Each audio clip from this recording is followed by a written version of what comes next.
Eu gostaria que os amados abrissem suas Bíblias. 1 Coríntios 15, de 1 a 19. 1 Coríntios 15, versículos de 1 a 19. Se o irmão tem uma versão diferente, eu vou ler na Nova Versão Internacional. Se o irmão quiser ler na sua versão, poderá lê-lo. Mas nós estaremos expondo aqui na minha versão, na versão em que nós vamos trazer essa palavra do Senhor para nós nessa noite. Irmãos, quero lembrar-lhes o evangelho que lhes preguei, o qual vocês receberam e no qual estão firmes. Por meio deste evangelho, vocês são salvos, desde que se apeguem firmemente à palavra que lhes preguei. Caso contrário, vocês têm crido em vão. Pois o que primeiramente lhes transmiti foi o que recebi, que Cristo morreu pelos nossos pecados, segundo as Escrituras. Foi sepultado e ressuscitou o terceiro dia, segundo as Escrituras. E apareceu a Pedro e depois aos 12. Depois apareceu a mais de 500 irmãos de uma só vez, e a maioria dos quais ainda vive, embora alguns já tenham adormecido. Depois apareceu a Tiago, e então a todos os apóstolos. E depois destes apareceu também a mim, como a um que nasceu fora do tempo, ou um abortivo. Pois sou o menor dos apóstolos, nem sequer mereço ser chamado de apóstolo, porque eu persegui a igreja de Deus. Mas pela graça de Deus sou o que sou. Sua graça para comigo não foi inútil. Antes, trabalhei mais do que todos eles. Contudo, não eu, mas a graça de Deus comigo. Portanto, quer tenha sido eu, quer tenha sido eles, é isto que pregamos e é isto que vocês creram. Ora, se está pregando que Cristo ressuscitou dentre os mortos, como alguns de vocês estão dizendo que não existe ressurreição dos mortos. Se não há ressurreição dos mortos, nem Cristo ressuscitou. E se Cristo não ressuscitou, é inútil a nossa pregação, como também é inútil a fé que vocês têm nele. Mas que isso, seremos considerados falsas testemunhas, pois contra ele testemunhamos que Deus ressuscitou dentre os mortos. Mas se de fato os mortos não ressuscitou, ele também não ressuscitou a Cristo. Pois se os mortos não ressuscitam, nem mesmo Cristo ressuscitou.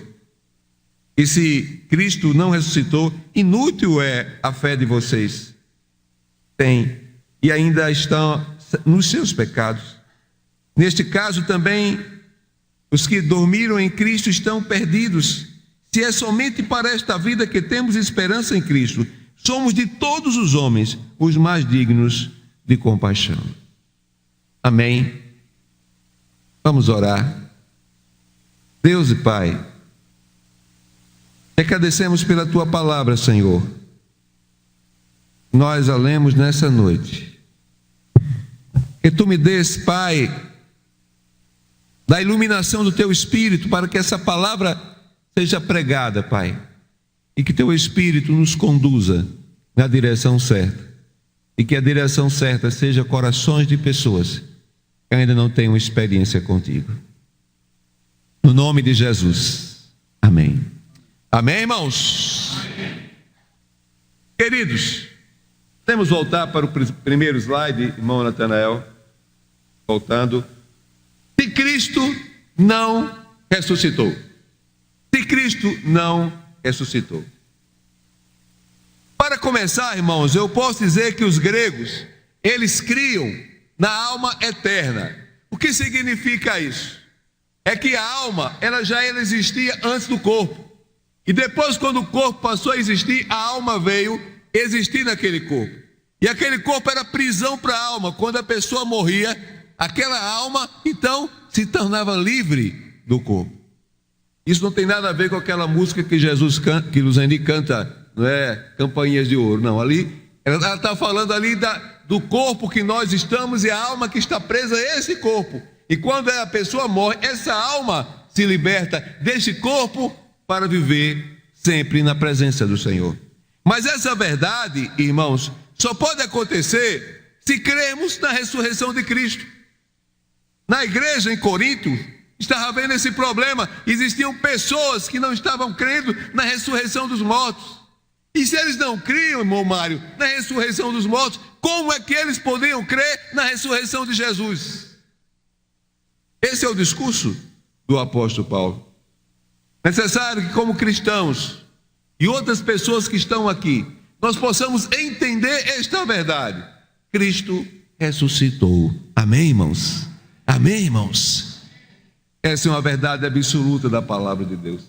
Pois se Cristo não ressuscitou, vamos para o primeiro ponto, irmão Natanael. O evangelho seria uma mentira. O evangelho seria uma mentira, porque o evangelho é uma das coisas mais importantes do evangelho, é que Cristo morreu e ressuscitou por nós. É interessante que diz assim: as tuas palavras são em tudo verdade, desde o princípio, e cada um dos teus justos juízos dura para sempre. Ou seja, esse texto aí está mostrando o Antigo Testamento, como ele era. E o Antigo Testamento fala sobre a morte e a ressurreição do Cristo. Então, se o evangelho de Jesus, se Jesus não ressuscitou, o evangelho seria uma mentira. Verso 3 e verso 4, por favor, irmão Natanael. Pois o que primeiramente lhes transmiti foi o que recebi, que Cristo morreu pelos nossos pecados, segundo as Escrituras. Foi sepultado e ressuscitou o terceiro dia, segundo as Escrituras. Ou seja, a base que Paulo estava pregando era o Antigo Testamento. É necessário entendermos uma coisa, irmãos, que o enterro de Jesus era necessário como um prelúdio para o túmulo vazio. Não tinha como o corpo de Jesus estar no túmulo vazio se ele não fosse sepultado. Então o sepultamento ocorreu, Jesus foi sepultado, e ao terceiro dia, como diz as Escrituras Sagradas, ele ressurgiu. Amém, irmãos? É importante crermos nessa verdade. Pelos nossos pecados, diz o texto. Esse foi o primeiro e essencial passo para o grande livramento espiritual dos verdadeiros cristãos, que faz parte integral e essência do evangelho pregada pelo apóstolo Paulo, pregado por essa igreja, pregado por você, e que você tem ouvido durante a sua vida.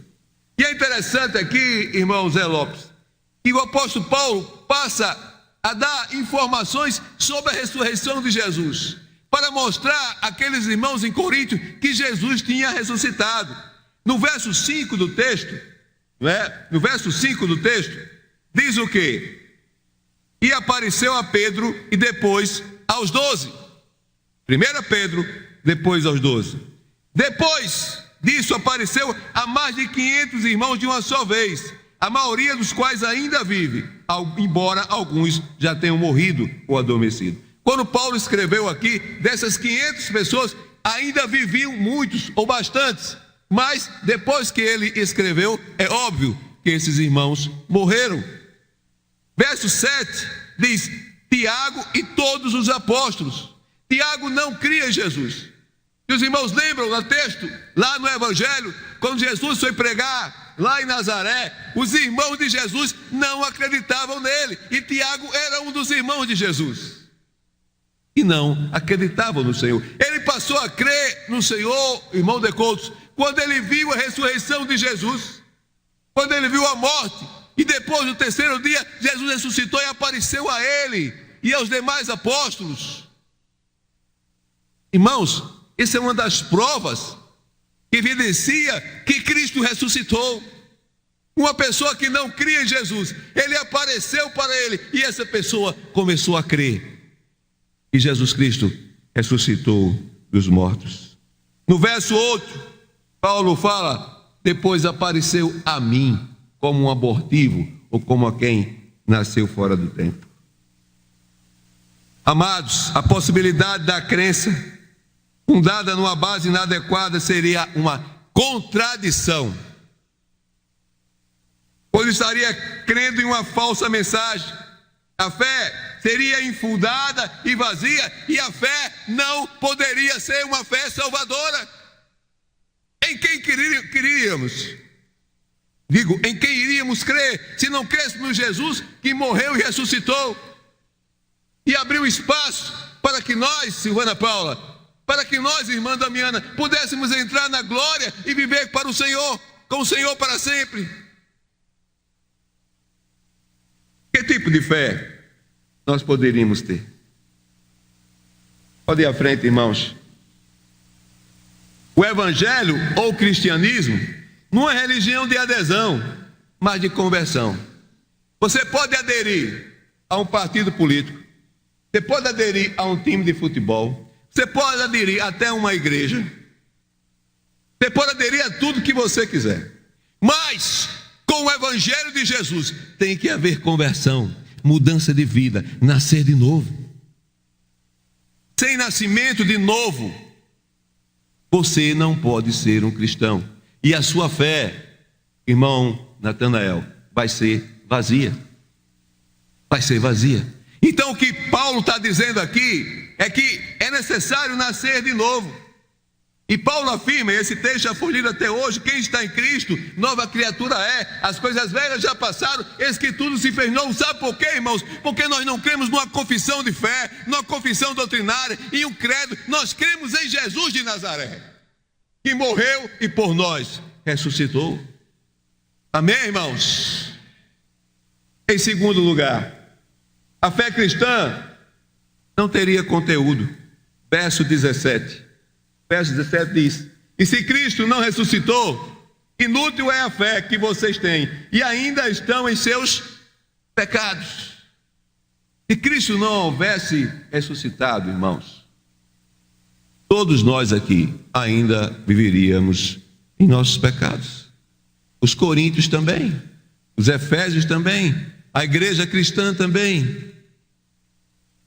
Não existe nenhuma explicação para ter Cristo não ter ressuscitado dos mortos. Isso é muito importante para a nossa vida. É vã a nossa fé, ou seja, sem conteúdo, vazia, sem poder, sem propósito e sem mudança. Se Cristo, irmão Aderval, não houvesse ressuscitado, a nossa fé era vazia, sem poder, sem força.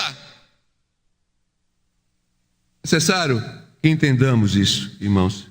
A ressurreição, irmão Ciron, irmão Monteiro, ela é primária, ela é cardeal, ela é central, ela é indispensável para os pecadores como nós. A ressurreição é para a nossa justificação, nos torna justos diante de Deus. Se não houver ressurreição, se Cristo não tiver ressuscitado, a nossa justificação está fora, desapareceu, não faz sentido algum. Porque Cristo morreu pelos nossos pecados e ressuscitou para nos justificar. A ressurreição de Cristo foi a prédica, foi predita, pelos profetas do Antigo Testamento. Todo o Antigo Testamento, todo, de Gênesis a Malaquias, todo o Antigo Testamento aponta para Jesus, e em todos os livros falam da ressurreição de Jesus, da morte e ressurreição do Filho de Deus, em especial Isaías. Irmãos, é necessário que nós creiamos no Cristo vivo, no Cristo que está entre nós, no Cristo que quer nos usar com poder e glória, para que as vidas que estão ao nosso lado vejam e creiam no Cristo que é vivo em nossas vidas. O grande problema é quando nós não vivemos a religião do Cristo vivo, vivemos a religião do Cristo morto.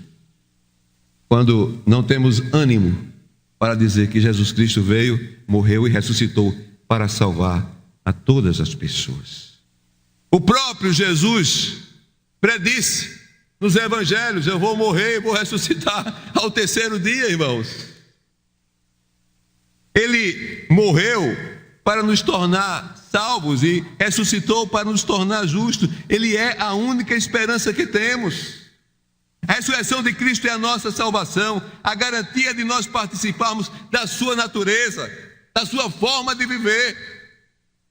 Vamos ver o que está escrito, irmão Natanael, em 2 Pedro 1, versículo 4. Vamos ler todos juntos, vamos lá? Todos juntos? Por intermédio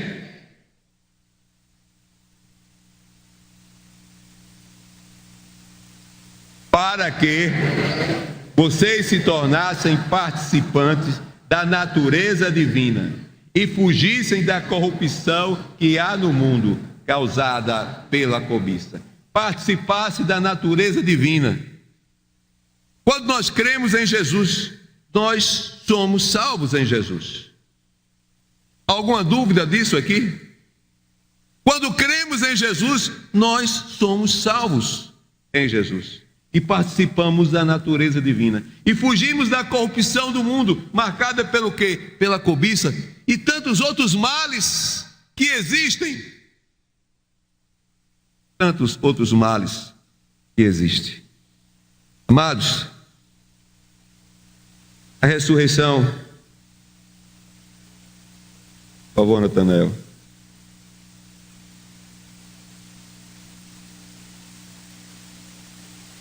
A ressurreição nos dará a condição de viver do mesmo modo de vida que o Senhor hoje vive. E qual é o modo de vida hoje de Jesus? Vida o quê? O que, irmã Gil? A vida de Jesus hoje é o quê? Vida o quê? Eterna. Nós temos a condição de experimentar antecipadamente a vida eterna que teremos com o nosso Salvador. Aí eu pergunto a você que está conosco aqui, ou você que já faz parte dessa igreja, você tem a convicção de que se você partir para a glória hoje ou amanhã, você vai se encontrar com o Senhor Jesus? É viva a sua esperança. É viva a sua esperança. Você acredita que você, ao fechar os olhos aqui, você irá abrir para um novo céu, uma nova terra, diante do Senhor Deus? Essa semana nós fizemos um sepultamento da irmã Marluce Lutuoso.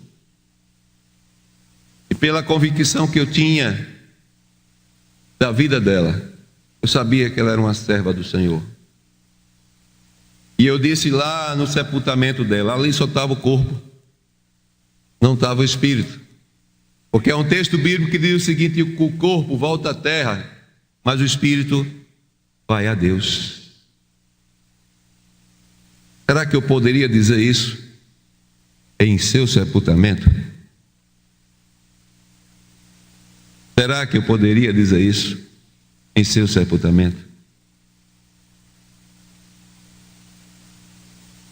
A ressurreição dá-nos a condição de viver a vida do modo de Jesus. Porque se não for assim, irmãos, que fé é essa? Fé em quê e para quê? Fé em quê e para quê? Apenas para dizer que a minha moral é uma moral elevada, eu tento parecer com Cristo. Isso não muda nada na vida de ninguém.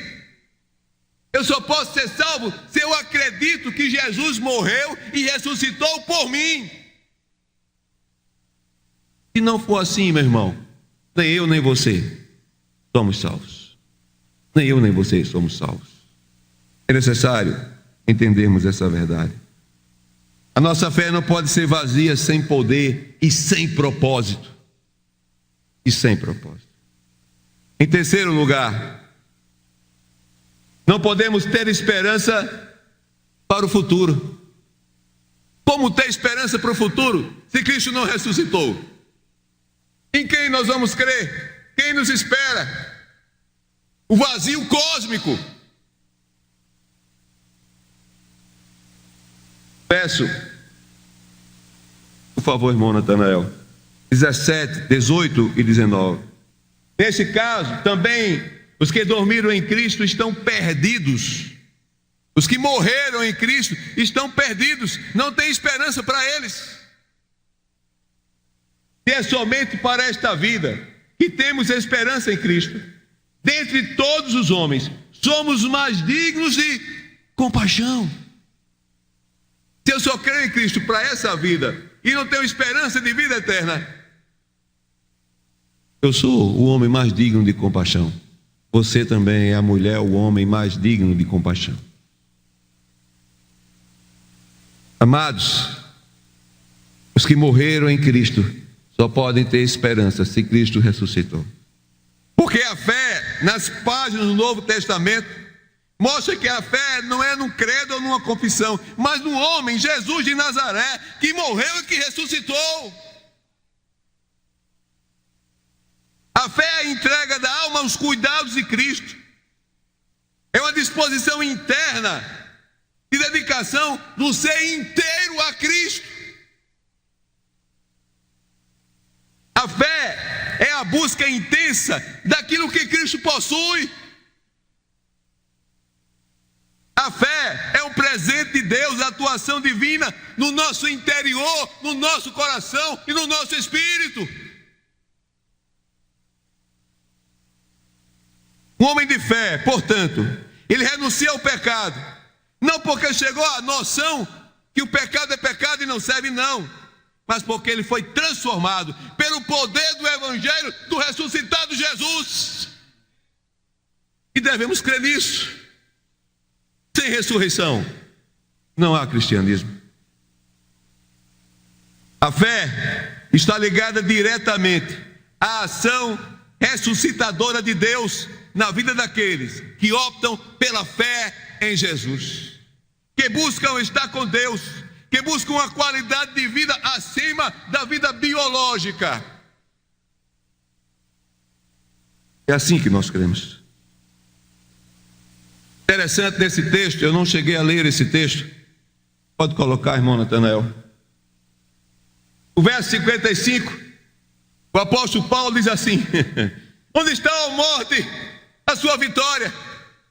Onde está a morte, o seu aguilhão? Aguilhão é bandeira. Onde está a morte? Meus amados, meus amigos, a morte é o último inimigo que Jesus venceu para que nós pudéssemos ser salvos e viver eternamente com o Senhor Deus. Se não for assim, irmãos, o Evangelho não tem razão de ser, o cristianismo não tem razão de ser. Meus amados,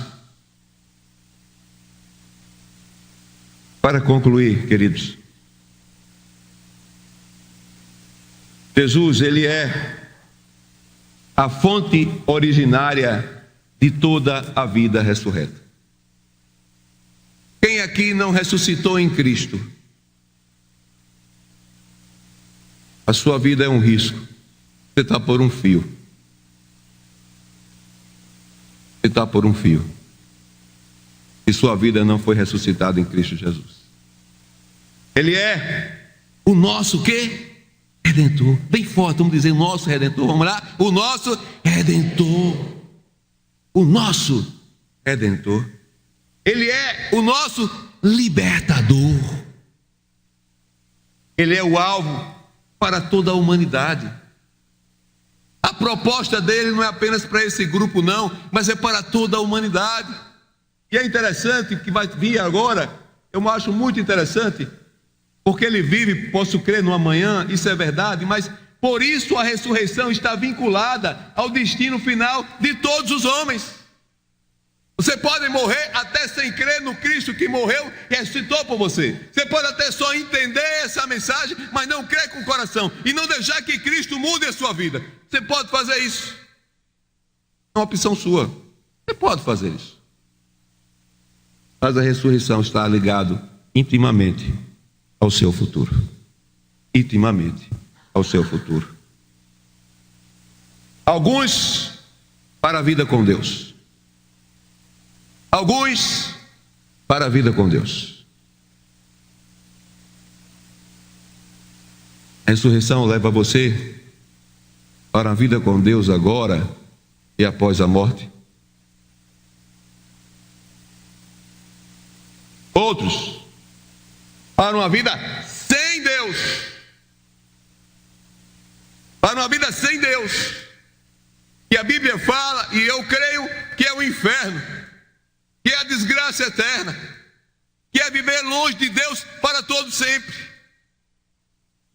E nós temos que crer nessa verdade, porque a Bíblia fala, e nós cremos que a Bíblia é palavra de Deus. A escolha é tua. Já foi minha no passado, eu escolhi, glória a Deus por isso. Hoje, a chance é sua. Você fazer essa opção em crer em Jesus como seu único, suficiente Salvador e Senhor.